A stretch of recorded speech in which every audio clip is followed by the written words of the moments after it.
I've had a lot of people ask me, why is the Blue Christmas service on a Monday night?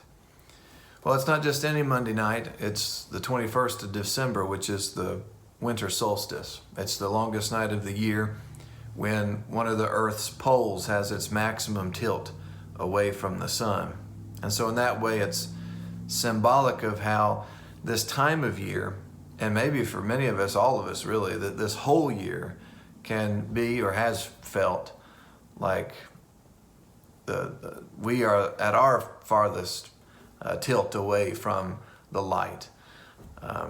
For many of us, this just hasn't been a year with the COVID-19 pandemic, but there's been all kinds of pandemics.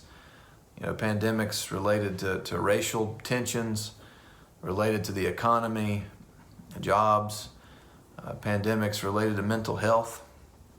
Came across one study that said 1 in 4, so that's 25%, 1 in 4 18 to 24-year-olds have thought about suicide.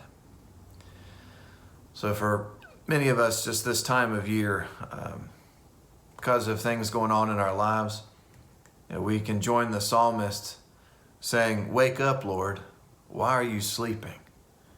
Don't reject us forever." I guess we've never been alone in that pain and in that sorrow. Those words were first uttered as God's people were being defeated by their enemies. But one thing that might be different with us is, this is the time of year when if we are not putting up the garlands and the wreaths and having a cup of cheer, we might even be in danger of being called a Grinch or a Scrooge. I think in some way that there's just not an awful lot of honest emotion, authentic claim of the darkness that hovers around us and over us in our lives, even at this time of year. Our culture tells us that we can either be optimistic or realistic, but we cannot have them both. And at Christmas time, that means we can either be a merrymaker or a Grinch. But something in us tells us that's not quite right.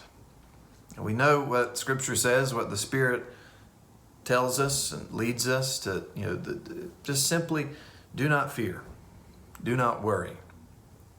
That's not the same as, completely ignoring. We're not called to completely ignore the sources of that fear, the sources of that doubt, but we are to triumph over those things, which means we have to admit that they are there. We cannot triumph over what we do not recognize. Our hearts are restless until they rest in God, in the one who has already triumphed over sin and death. Christians can be both optimistic and realistic because we know that we aren't promised prosperity, but nor are we doomed to despair, because our hope isn't rooted in our experiences. When sometimes I'll ask people how their loved ones are doing, maybe people who are in long-term care facilities or in the hospital and things like that, and I'll ask them, how is so-and-so doing today? And a lot of times, not all the time, but many times I get a response, that sounds something like this. Well, so-and-so has good days and bad days. Good days and bad days. Well, isn't that true of all of us? All of us. We have our good days and we have our bad days. And the good news is that our hope does not come from our good days. Our hope comes from the Lord who made heaven and earth. There is a future to be trusted. It's just not our future. Imagine a real estate agent comes up to you and says, I've got this piece of property. It's up in the mountains. It's got a great view. It's a great area. It's worth $20 million easily, but I will let you have it for $20,000. Oh, by the way, it's in Afghanistan. Buying property in a war zone would certainly be a high-risk investment. But to buy a piece of property that is already under enemy control, that would just be madness. But that is exactly what God asked Jeremiah to do.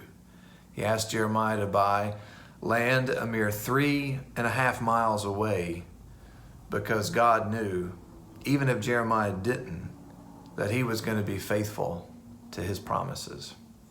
The same is true for us when we find ourselves on the brink of falling. Just as Jerusalem found itself on the brink of falling, God will be faithful. There is a future to be trusted. You know, before the United Methodist Church was formed, we had a different hymn book when we were the Methodist Episcopal Church. Then in 1969, when the Evangelical United Brethren Church came together with the Methodist Episcopal Church to form the United Methodist Church, we needed to come up with a new hymn book. And so we were taking songs from both different hymn books, and one of the most highly sought after hymns that was not in the Methodist Episcopal hymnal, but was in the Evangelical United Brethren hymnal, was "Great is Thy Faithfulness." It's a hymn that we all love and adore now, but originally it was not in the Methodist Episcopal hymnal. But maybe we so wanted to include it because those words are important words that we all need to hear at some point. And maybe today, maybe tonight, they are words that you especially need to hear. I know that you remember them. The steadfast love of the Lord never ceases. His mercies never come to an end. They are new every morning. Great is thy faithfulness.